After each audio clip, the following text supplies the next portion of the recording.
Assalamualaikum warahmatullahi wabarakatuh. Teman-teman semuanya, kami dari kelompok 9 Pemikiran Politik Barat akan mempresentasikan hasil diskusi kami mengenai perjuangan kelas oleh pemikiran Karl Marx. Sebelumnya kami akan memberitahu anggota dalam kelompok kami. Yang pertama yaitu ada Divna Aurelia Putri A dengan nomor BP 2010831017.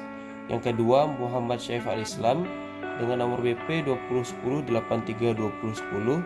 Yang ketiga Muhammad Rijal Ulhaq dengan nomor BP 2010832043. Materi pertama yaitu Manifesto of the Communist Party.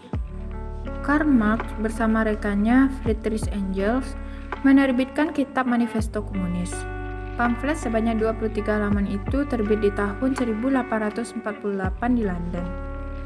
Salah satu poin penting manifesto merupakan seruan agar kaum-kaum buruh atau proletar untuk melanjutkan perjuangan kelas. Ia menjelaskan bahwa komunis merupakan unsur termaju dalam gerakan kelas pekerja, dan hal itu sejalan dengan perjuangan kaum proletar di seluruh dunia.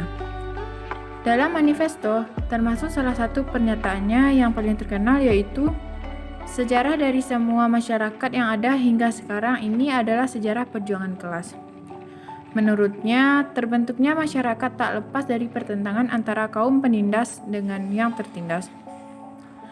Dalam manifesto dijelaskan, pertentangan kelas borjuis dan kelas proletar akan semakin menghebat. Perluasan pasar, penurunan upah besar-besaran, persaingan menggila antara kaum borjuis, dan krisis ekonomi yang diakibatkan menjadi pemicunya. Dan benturan antara kedua kelas ini pun tak terhindar lagi. Oleh karena itu, untuk mencapai tujuannya, organisasi kaum proletar menurut manifesto harus bersinergi dengan gerakan kaum komunis. Perjuangan itu dinilai penting dalam konteks perlawanan terhadap dampak bahaya kapitalisme yang diramalkan oleh Marx dan Engels. Selanjutnya kita masuk kepada The 18 Brumaire of Louis Bonaparte. Beda dengan manifesto, di sini Marx melakukan pengujian mengenai perjuangan kelas dan revolusi proletariat yang cocok dengan realitas historis spesifik. Di dalam pembahasan ini, Marx lebih akurat dalam menganalisis tentang sebab akibat sebuah kegagalan revolusi proletariat saat kudeta Napoleon III terjadi. Motivasi yang membuat Marx membuat kajian ini ialah dari peristiwa kudeta Napoleon jelas suatu peristiwa heroik yang melibatkan massa rakyat yang banyak.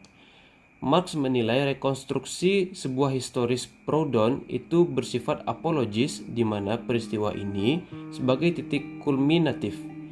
Proudhon dianggap sebagai fatalisme sejarah di mana manusia menjadi makhluk pasif yang ditentukan oleh sejarah buatan, ditentukan oleh penjajahan.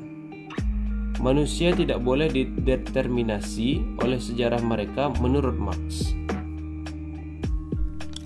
C. Mengapa revolusi itu gagal? Revolusi ini dibagi atas 3 fase. Yang pertama yaitu pada tanggal 24 Februari sampai 4 Mei tahun 1848, di mana merupakan prolog revolusi Bonaparte III.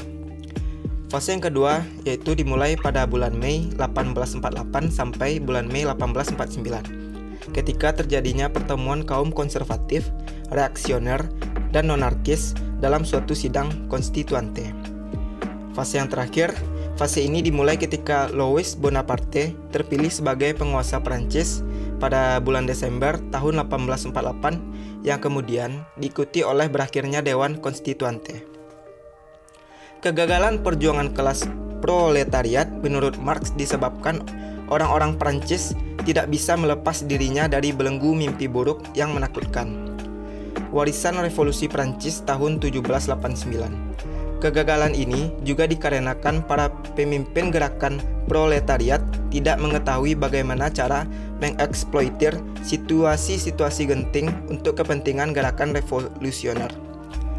Keadaan ini makin diperparah oleh ketidakpahaman massa akan prinsip dinamika revolusi dan aksi evolusioner serta terbatasnya jumlah massa rakyat yang terlibat dalam gerakan revolusi. Baiklah, sekian yang dapat kami sampaikan. Terlebih terkurang kami mohon maaf. Assalamualaikum warahmatullahi wabarakatuh.